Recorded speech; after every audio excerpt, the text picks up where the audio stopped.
Assalamualaikum warahmatullahi wabarakatuh. Halo semuanya, kembali lagi di channel yang insya Allah memberikan inspirasi dan juga semoga memberikan manfaat buat kalian semua. Tempat sharing buat kita.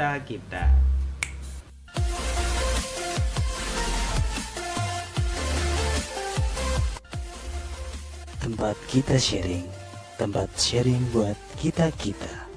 Oke, let's get the ball rolling. Pada kesempatan kali ini, saya lagi-lagi dipertemukan dengan seseorang atau sesosok yang luar biasa. Nah, beliaunya ini adalah seorang dosen di salah satu perguruan tinggi yang bonafit di Jawa Timur, yaitu Universitas Muhammadiyah Malang. Wow, ini dia, kita perkenalkan Bapak Iqbal.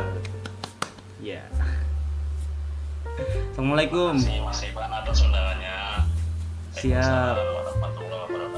Ini dipanggilnya Pak Iqbal, Mas Iqbal atau gimana nih?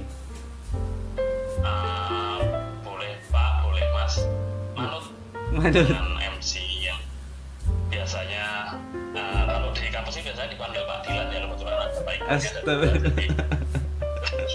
Dari panggilnya Pak Dilan, tapi kalau biasanya kalau dengan Mas Iqbal ini kan juga sahabat saya, biasanya manggilnya ya Iqbal atau apa, itu terserah.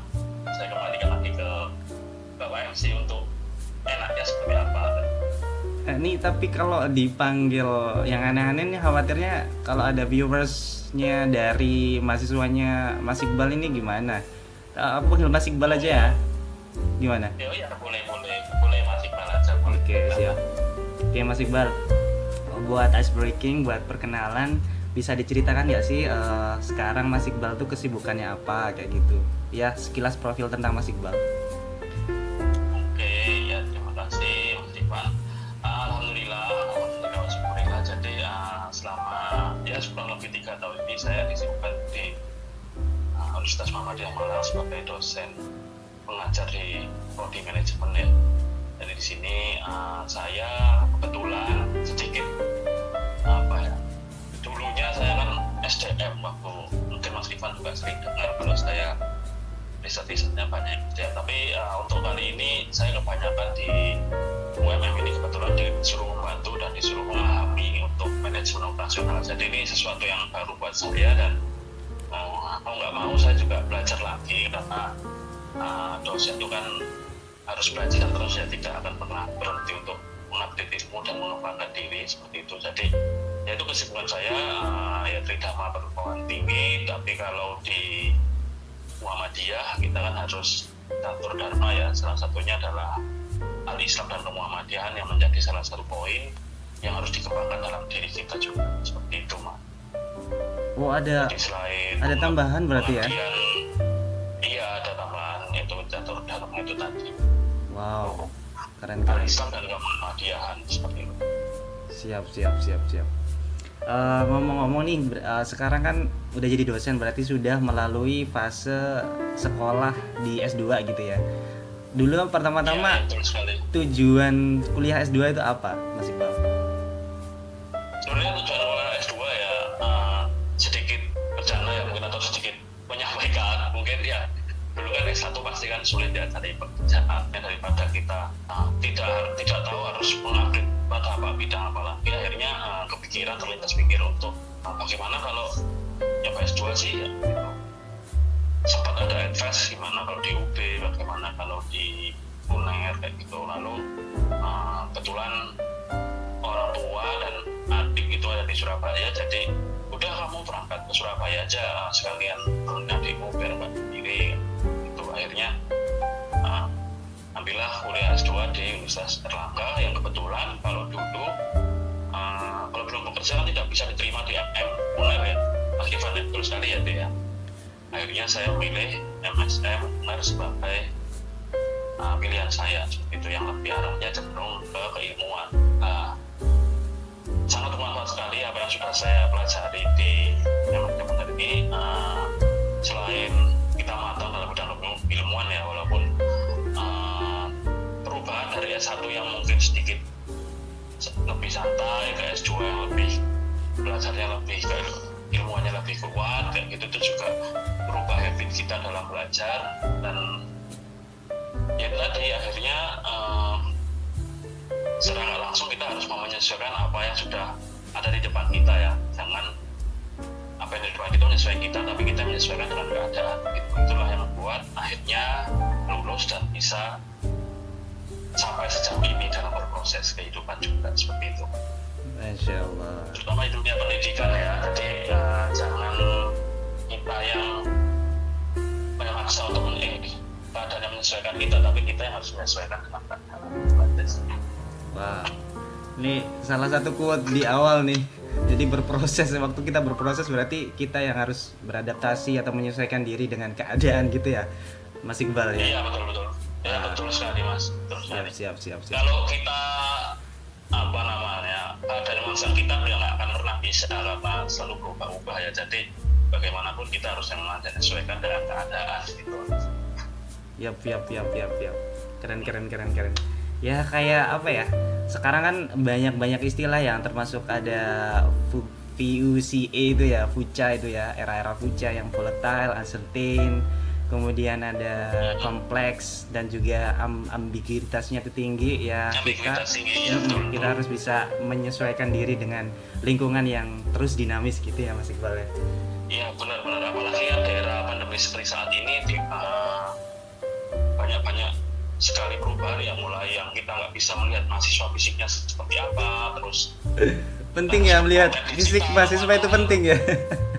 Iya harus melihat fisik mahasiswa karena mau nggak mau dalam segi pengajaran itu itu juga diperhatikan lewat apa namanya pertemuan fisik itu tadi karena benar. Karena nggak ada kedekatan itu juga sangat penting kalau menurut saya. Kalau jadi intensitas komunikasi jauh lebih sulit Mas kalau di era pandemi saat ini karena walaupun emang dimudahkan ya bisa 24 jam kita telepon atau dan lain sebagainya, tapi ketemu fisik itu beda rasanya karena dari situ kita juga bisa menilai mahasiswa seperti apa, penilaian juga bisa berangkat dari situ juga seperti itu sih Mas. Jadi ini benar-benar banyak belajar dari era pandemi seperti saat ini, terutama di basis digitalnya ya. Jadi kita banyak sekali belajar, terutama saya juga sebagai pengajar. Siap. Oke, berarti dulu itu sebenarnya niatannya itu ke MM ya Mas Iqbal ya, bukan ke MSM ya? Ya secara praktikal lah ya, karena mau nggak mau ya pemikiran dahulu kan wah kerja kantoran enak nih kayak gitu. Iya. Ada pikiran juga menjadi dosen mungkin. Mas Iqbal juga tahu sendiri latar belakang orang tua saya juga pendidikannya dosen, jadi saya tahu celah-celahnya seperti apa dan apa yang harus dikembangkan. Kalau dosen kan pasti harus kuliah lagi, terus penelitian pengabdian itu kan harus selalu dilakukan. Itu juga sempat kemarin terpikir waduh bisa ya kayak gitu terus, apa bisa ya apa seorang Iqbal itu menanggung beban seberat itu, tapi pasti bisa. Ya setelah dijalani alhamdulillah akhirnya mulai terbiasa. Siap. Itu sekaligus sebenarnya jawabannya Mas Iqbal sudah merangkum pertanyaan yang kedua saya sih terkait perbedaan S1 sama S2 ya, dimana dari segi keilmuan gitu ya. Iya kalau S1 masih banyak ya seneng organisasi lah. S1 itu malah bahasa saya banyak belajar berorganisasi sih dari secara nggak langsung. Jadi di sana bagaimana mengelola orang, bagaimana mengatur komunikasi dengan teman, dengan teman sejawat, dengan rekan kerja seperti itu kan. Jadi lebih banyak di situ sih bagaimana cara pengelolaan dari segi organisasional kayak gitu. Oh siap. Berarti maksudnya kalau dari Mas Iqbal di S1 tuh lebih ke mengembangkan diri gitu ya Mas Iqbal ya. Kalau di S2 itu lebih kita pendalaman ke keilmuan kita gitu ya. Iya betul. Siap. Ini kalau terkait pengalaman unik nih selama kuliah di S2 nih, bisa di-share gak ke kita nih? Terkait mungkin dari segi akademik atau dari segi kehidupan di S2-nya sendiri kayak gitu. Mungkin dari S2 yang mungkin saya ingat ya, pernah sekali kita disuruh membuat acara apa ya, penilaian kinerja atau apa itu ya. Saya itu ada sedikit pelatihan kinerja kalau nggak salah. Yang anak perusahaan BUMN tuh ya? Iya. Ini boleh sebut itu ya Mas, ya sebut nama ya? Jangan, nggak usah deh kayaknya.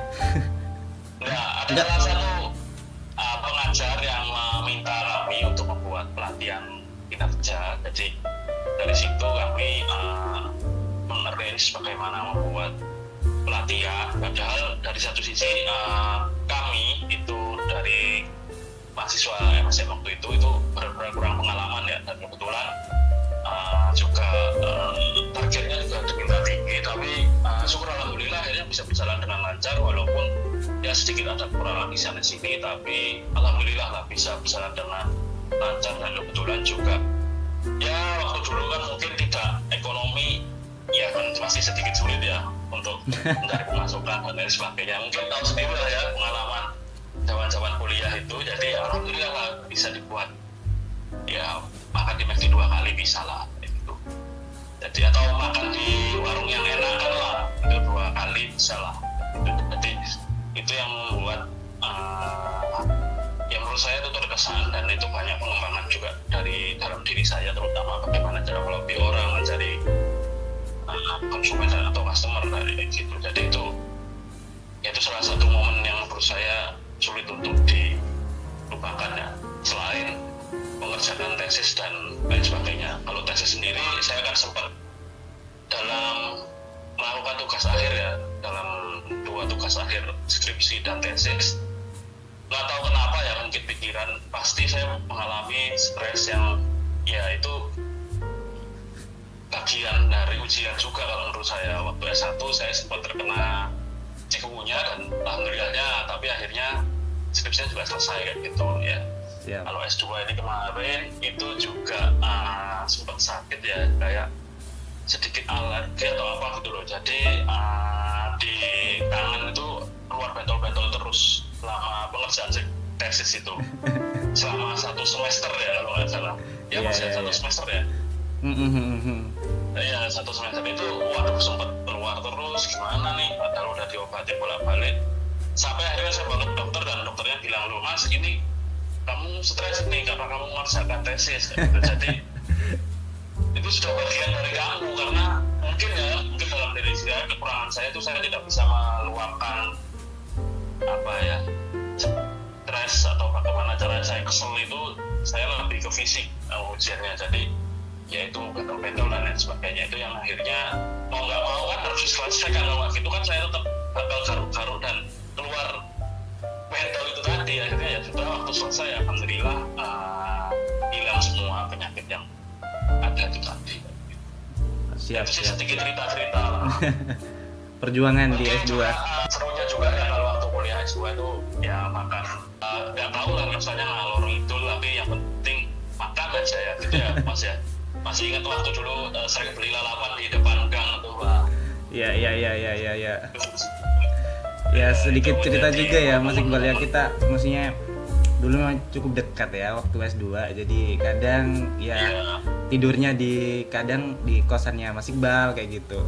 Ya sering lah kita kadang ngerjain bareng, tugas-tugas bareng kayak gitu. Tapi waktu di pengerjaan tesis dulu berarti saya sudah itu ya Mas Iqbal, sudah selesai ya. Makanya kok yang cerita yang sakit itu nggak terlalu tahu ya. Oh yang mas itu mungkin di saat akhir ya, karena saya memang soal sakit itu nggak banyak cerita ke orang, karena ya itu kan apa ya, kekurangan gitu loh maksudnya. Bukan ya kekurangan lah jatuhnya jadinya ya. Jadi karena nggak bisa mengatasi akhirnya ya itu tadi luarnya. Tapi ya alhamdulillah lah bisa beres. Dan kayaknya waktu itu juga kita nggak beda jauh sih mas, walaupun Mas Rifan tetap lebih dulu ya, tapi saya nggak beda jauh, cuman dia telat 2 bulan lah dari Mas Rifan sama. Iya tapi kan sudah sesuai on the record kan, maksudnya sudah sesuai track kan, maksudnya dalam semester yang sama deh kayaknya ya. Iya benar. Waktu ya, itu juga saya juga sempat belakangan ya waktu itu ya, saya kalau nggak salah. Gimana? Itu usahanya kan belakangan Mas Ivan dulu, baru saya yang wisuda kan kalau iya, soalnya memang kan terbatas waktu wisuda aja sih, tapi sebenarnya semesternya juga sama sih sebenarnya. Iya. Seingat saya kayak gitu, seingat saya juga kayak gitu. Saya jatuhnya kan jadi ikut awal tahun 2018 awal kalau nggak salah ikut wisudanya. Padahal kan Mas Ivan kalau nggak salah 2017 akhir ya. Iya, 2017 akhir. Iya benar. Saya Siap. Gini nih, ada pertanyaan lain nih sebenarnya. Saya juga cukup penasaran nih Mas Iqbal. Culture di setiap universitas kan berbeda-beda ya. Nah, kan S1-nya Mas Iqbal kan di Brawijaya, S2-nya kemudian di UNER. Terus sekarang untuk ngajarnya itu kan sekarang di UMM ya. Itu ada beda culture nggak sih di universitas-universitas tersebut? Ya hampir sama lah kultur pendidikan, culture pendidikan hampir sama semua kalau menurut saya. Cuman kalau di Muhammadiyah kan kita lebih cenderung itu tadi yang saya sampaikan Mas di awal, keislaman juga harus ditunjukkan ya. Itu nilai-nilai keislaman dari sabda Muhammadiyah itu sangat ditunjukkan. Jadi menurut saya itu yang menjadi poin penting dan itu yang menjadi pembeda di Universitas Islam ya ini, Universitas Muhammadiyah Malang ini terutama kayak gitu. Jadi itu yang membuat culture-nya mungkin menjadi lebih religius, terus lebih cenderung lebih mengarah pada yaitu Al-Quran dan Al-Hadis ya, terutama yang jadi tujuan utama seperti itu. Jadi ya saya rasa nggak jauh berbeda, cuman lebih dikembangkan aja nilai keislamannya kalau dari kultur di Universitas Islam Muhammadiyah ini, Muhammadiyah Malang ini kayak gitu. Siap. Oke Mas Iqbal, kita menuju ke pertanyaan utama kita ya. Pertanyaan utama kita kan gimana sih caranya agar mahasiswa itu bisa dekat dengan dosennya? Karena kadang kan memang dekat dengan dosen itu memiliki value tersendiri buat mahasiswa tersebut, kayak gitu kan. Tapi sebelumnya ada pertanyaan pengantar ini Mas Iqbal. Sebenarnya untuk mahasiswa bisa dekat dengan dosennya itu perlu atau tidak sih sebenarnya? Kalau menurut Mas Iqbal sendiri? Perlu kalau menurut saya perlu. Tapi bukan berarti mahasiswa itu juga harus meminta-minta, harus minta dikenal dan sebagainya. Itu juga. Kalau menurut saya sebagai dosen saat ini ya, orang yang natural, mendekatinya natural, terus ya ngobrol biasa, itu cenderung malah dosen itu malah lebih respect mahasiswa yang seperti itu kayak gitu. Jadi yang santai aja, pengennya ya anggap aja seperti itu. Apalagi kalau yang dosen-dosen cenderung yang lebih muda ya, itu secara dari guyon dan materi jokesnya mungkin juga hampir sama ya dengan mahasiswa-mahasiswa saat ini kayak gitulah. Itu cuma ya itu, tapi juga jangan meninggalkan kesopanan. Kesopanannya bagaimana cara menghubungi, bagaimana cara menyampaikan, itu juga harus dipikirkan oleh teman-teman ya, mahasiswa terutama, karena walaupun mereka lebih muda itu tapi tetap dia itu dosen kamu kayak gitu, tapi tetap menghormati, menghargai, dan kesopanannya tetap ada walaupun akrab kayak gitu. Jadi itu sangat penting. Dan hubungan yang seperti itu tuh yang menurut saya nanti bisa lama-kelamaan tuh akan menjadi akrab dan akhirnya saling cerita dan berbagi satu sama lain dengan mahasiswa terutama kayak gitu. Selain kalau mungkin yang motifnya ada yang lain, mungkin mahasiswa mungkin nilainya bagus, pengen nilainya itu kan nilai plus lah ya, tapi jangan dilihat dari itu. Tapi yang penting intinya adalah berusaha karena itu akrab itu istilahnya kalau menjaga silaturahmi dan akrab itu kan ada kekurangannya ya, sedangkan pasti selalu ada manfaatnya dan mudaratnya pun juga saya rasa ada kayak gitu loh, karena menjalin silaturahmi tadi. Yap, sip, mantap sekali. Jadi memang kalau ada pertanyaan penting apa tidaknya ya kita analogikan sama seperti kita waktu berkomunikasi atau berhubungan dengan orang lain ya. Kalau kita maksudnya dekat dengan orang lain, kita bisa bersimpati atau berempati dan kita kan merasa akan ada hubungan emosional gitu ya dengan orang tersebut. Jadi sama dengan dosen, kalau ditanya penting apa enggak untuk dekat dengan dosen, ya pasti ada pentingnya juga karena itu adalah bagian dari silaturahim gitu ya Mas Iqbal ya. Tetap fungsi utama lah yang harus kita harus kita poinnya paling penting itu ya di silaturahmi itu tadi sih. Kalau menurut saya, karena mau nggak mau sudah saling mengenal ya pasti kan harus pinginnya akrab, pinginnya bisa ngobrol-ngobrol kayak gitu ya. Itu menjadi ya dasar lah, bukan dasar kayak gitu. Siap. Nah, balik lagi kita ke pertanyaan utama kita nih. kalau dari versi Mas Iqbal sendiri gimana nih caranya buat teman-teman mahasiswa ini biar bisa deket dengan dosennya gitu?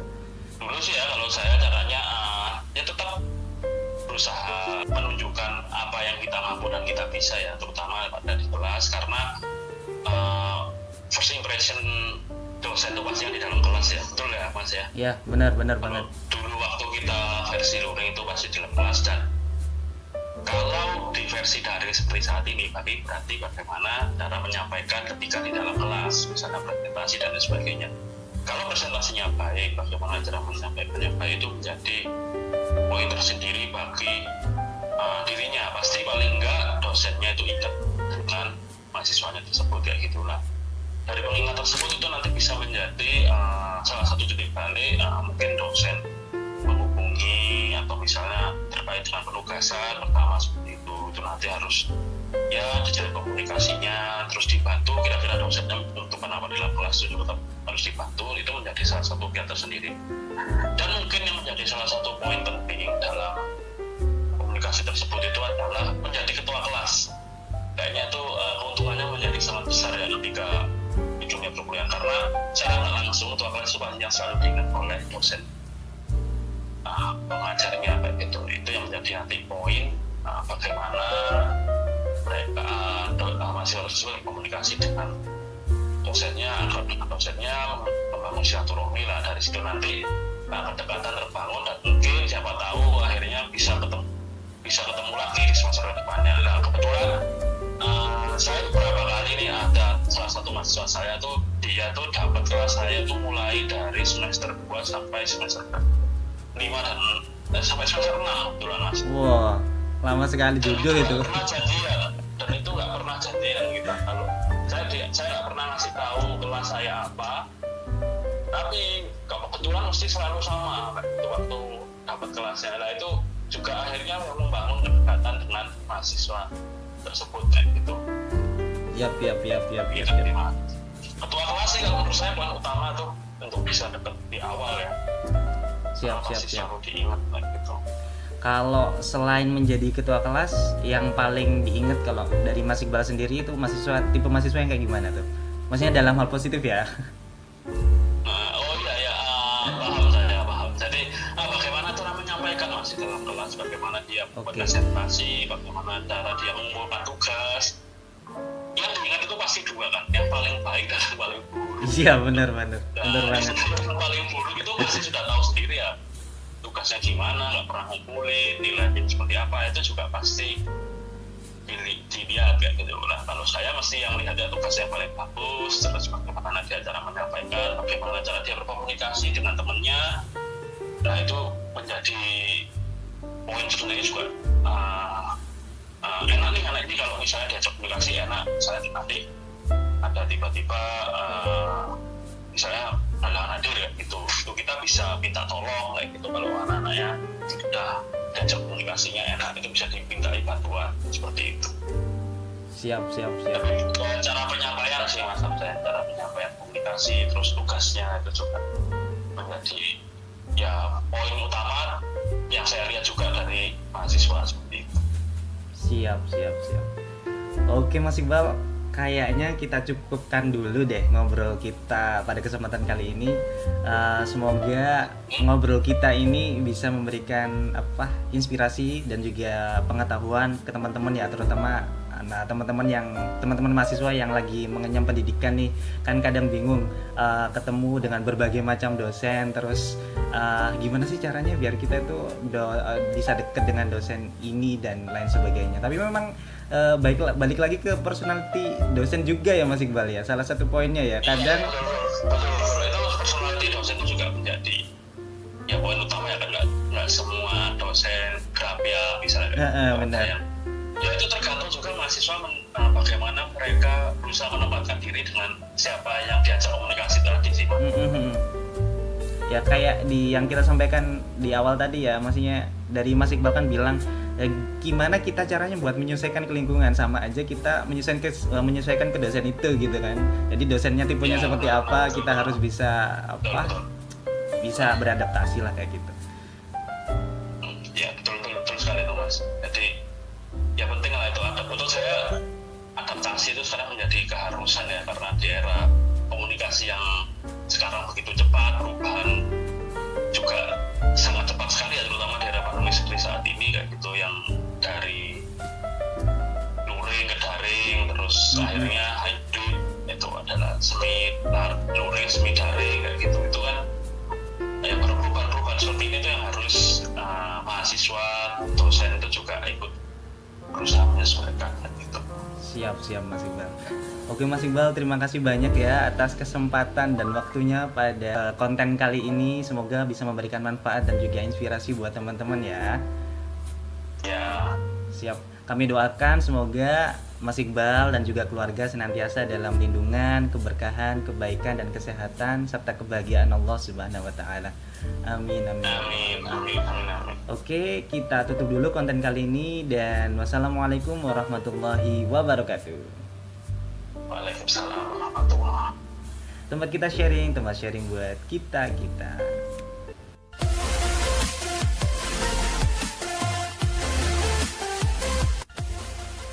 Tempat kita sharing, tempat sharing buat kita-kita.